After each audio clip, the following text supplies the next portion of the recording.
divine. You are not necessarily a cleric. Performing sacred rites is not the same thing as channeling divine power. Charlatan. Ooh. You have always had a way with people. You know what makes them tick. You can tease out their heart's desires after a few minutes of conversation, and with a few leading questions you can read them like they were a children's book. It's a useful talent, and one that you're perfectly willing to use for your advantage. Ooh, that's cool. Criminal. You're an experienced criminal with a history of breaking the law. You have spent a lot of time among other criminals and still have contact with the criminal underworld.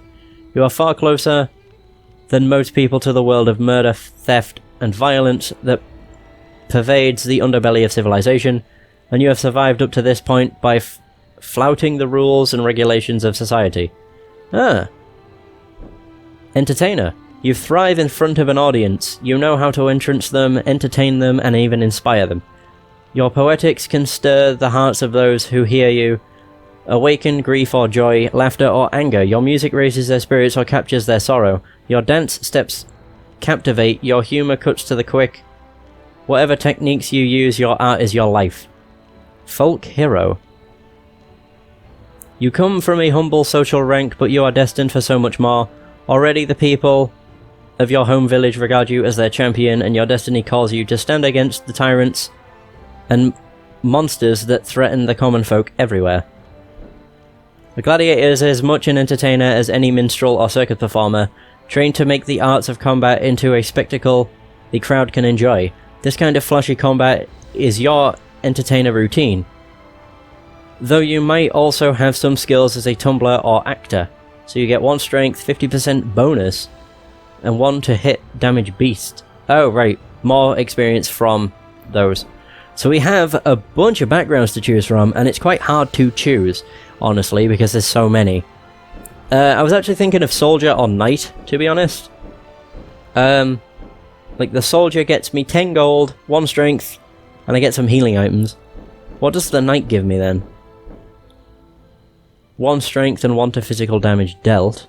The noble's quite cool, but at the same time they just give you a lot of gold, so yeah. I don't like the ones that have got debuffs. I need to go with something that is also good for my my race. So dexterity or charisma. Something that ups charisma or dexterity, I would say. That's charisma. And that's 1 damage dealt. Charisma, dexterity, that's being a criminal. Oh, +2 to lockpicking. That's quite good. Yeah. Charlatan. I think I'll just go with soldier. Wait, what's the spy give me? Oh, 1 dexterity. Oh, I could actually go with that. Yeah, let's be a spy. Right, now we've done that, now I can actually, you know, adjust my appearance and everything. Right, we have our skin. Oh, right, yeah, our skin. I could be a very dark drow elf, or I can be normal. Ooh. Although it's weird because I'm a drow elf. So you'd think a drow elf would be like the dark colours, like these, the purples. But I think I'll actually make them normal. A normal drow elf. Complexion. Oh god, I'm an old one. I'm an aged. Oh god, I'm spotty. That's gross. I'm a young one. Oh yeah, I'm bald, so I kind of need to get a hairstyle first. I don't know why, when it comes to elves, I kind of like having the long hair. You know, like these. These hairstyles. They suit elves way more. Though, then again, that one's not so bad. I'll go with this. I need to come up with a hair colour, though. That'll do. Boom. Eyes, I don't really care. However... Oh, actually, no, that makes... Oh, I don't have access to it. Oh, yeah, I do. Yeah, red eyes. Perfect. It's almost like we're a dark elf, but with light skin. It's quite weird, really. I don't really care about adjusting the height or anything. I think that's actually quite good for a character. Lips and ears. Actually, yeah, the ears. I can't change the ears. I can only change the angle they're at. Alright, whatever. Well, there's that. Now we get to choose our equipment. We only get to use... In this game, there's 2 weapon sets. As you can see, it says 1 of 2. But, usually you have like 1 weapon set, which is your melee, and then 1 which is a ranged. However, when you're doing this, you can only adjust it for 1, which kind of blows, but it's not so bad. Can I get any other shields? I should also go with type. There we go. Yeah, I can equip longswords, whereas when I played as a cleric, I could only... I think the biggest weapon I could use was a great mace. What was it called? I don't think I can use it, actually. But, yeah, it was a great mace or something along those lines. Oh, hang on. Great club. There we go, that was it. Yeah, these are all two-handed weapons. Does it actually say if I go on examine? A pike. Two-handed. Yeah, it does. Does more damage, but eh. Scimitar! Ooh, 1 to 6.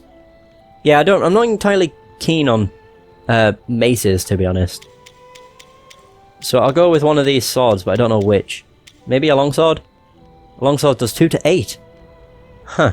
It doesn't weigh that much either. Yeah, longsword it is. And you can even get rid of the shield, which I could do. I might do, actually. But yeah, you can do that. Now I have a longsword. I'll do longsword and scimitar. There you go. It looks weird, though, because you're meant to have a shield. Is there only one kind of shield? Yeah, apparently. We'll find a shield. I'll buy one. It's fine. And then these are all the different armors you can equip. There's splint armor, which I think... Yep, that's what I've got equipped.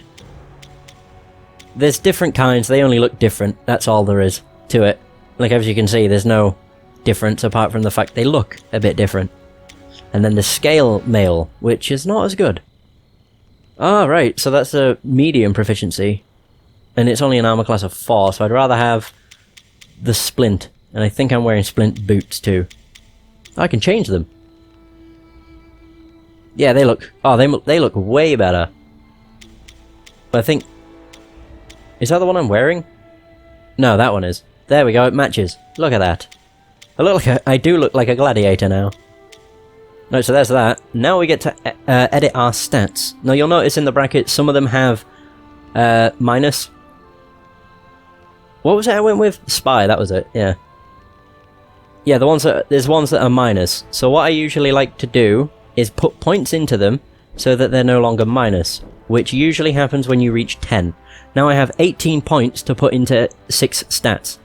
The way I could do it is put 3 into each, because there's 6 attributes, or stats, whatever, and then, you know, points. As you can see, strength measures bodily power, athletic training, and the extent of which you can extract raw physical force. Exert. Raw physical force. Most physical attacks use strength to determine damage, and it says what class you are and what they use. So it's paladins train for years to learn the skills of combat, mastering a variety of weapons and armor. Even so, their martial skills are secondary to the magical power they wield. When making a paladin, focus on strength for physical attacks and charisma for spellcasting. Charisma spellcasting? Really? They're kind of highlighted. Actually, no, they're not. That's weird. I thought they would be. I'll just go with 3 and everything. I'll put 2 in that. So then I've got everything at the same. 1, 2, 3. Now we have 1 point. Oh no, they require... Damn it, they all require that. Yeah, they all require 2 points now. That sucks. That would still only require 1. I'll go with that. Yeah. Because then my charisma's a bit higher, I guess. Oh yeah, I didn't read the others. Dexterity measures agility, reflexes, and balance. Ranged attacks and finesse weapons use. Dexterity to determine damage. A high dexterity score also makes sneaking, disarming traps, and unlocking things easier. Constitution measures health, stamina, and vital force. Constitution directly affects your total hit points and also is used for many save checks that affect your physical well-being. Intelligence measures mental acuity, accuracy of recall, and the ability to reason. Arcane spells use intelligence to determine damage as well as their difficulty checks. Wisdom reflects how attuned you are to the world around you and represents perceptiveness and intuition.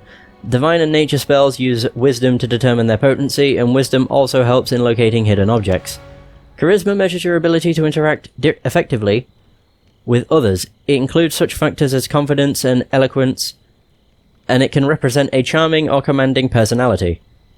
Charisma is used anytime you must be persuasive, whether it be hostile or friendly. Paladins use charisma to determine the potency of their spells. There you go.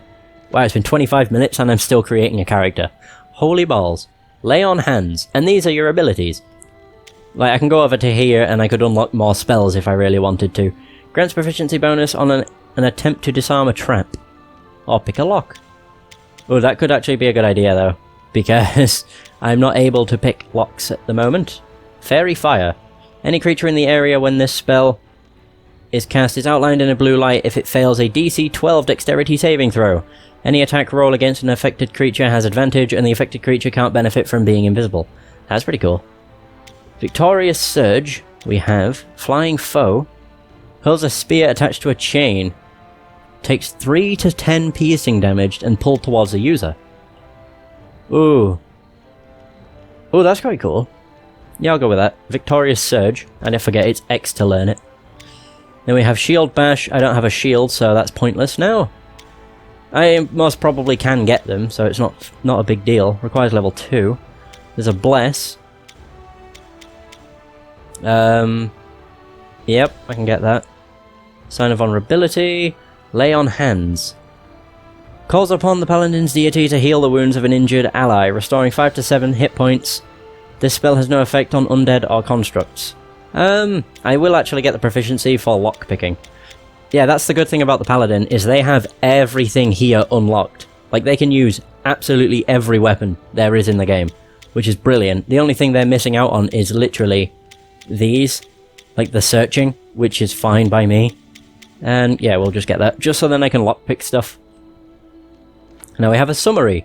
Now I need to do a name, obviously. I'll just go with...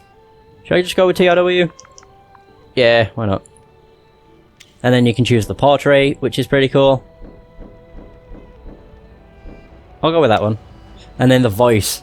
An eloquent, well-spoken voice fit for a scholar or noble. I think there's a way of testing them, isn't there? Excuse me. Oh, a thick, rough voice, tinted with more than a hint of violence. Might I have a moment of your time? In all fairness, I think I like the erudite one the most. Might I have a moment of your time? Very well. And then the sneering, crisp-cut glass voice, dripping with sarcasm and derision. Come here a second. Come here a second. Of course. Yes. Excuse me. Hello there. Yeah, there's only 4 voices. Hi. Of course. Very well. Yeah, I think there's only 4. Moment of your time. That does sound the best. Hello there. Hello there. Neutral is the alignment of those who prefer to steer clear of moral questions and don't take sides. Doing what seems best at the time, lizard folk, most druids, and many humans are neutral. Lawful neutral individuals act in accordance with law, tradition, or personal codex. Many monks and some wizards are lawful neutral.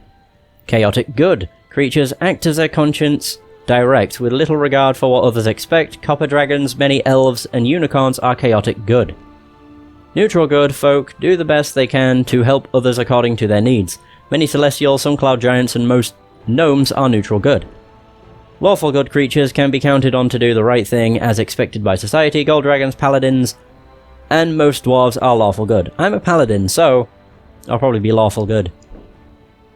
Chaotic evil creatures act with arbitrary violence, spurred by their greed, hatred, or bloodlust. Demons, red dragons, and orcs are chaotic evil. Neutral evil is the alignment of those who do whatever they can get away with, without compassion or qualms.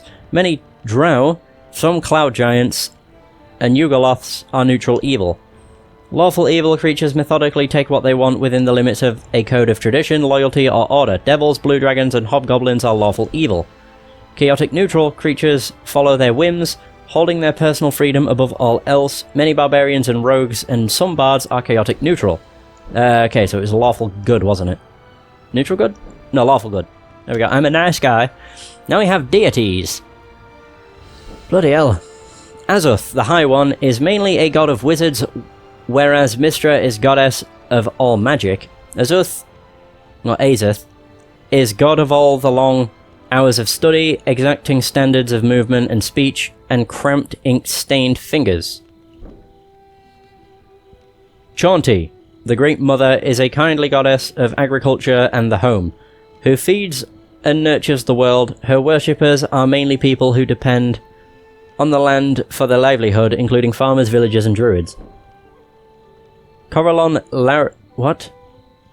Larethian? I have no idea how you say these. Larethian First of the Seldarine is the leader of the elven deities, a skilled warrior and spellcaster depicted both as male and female and sometimes somewhere in between. Corellon embodies the highest ideals of elves: art, music, poetry, magic, and war. Ooh. Gond the Wonderbringer is the god of artifice, craft, and construction.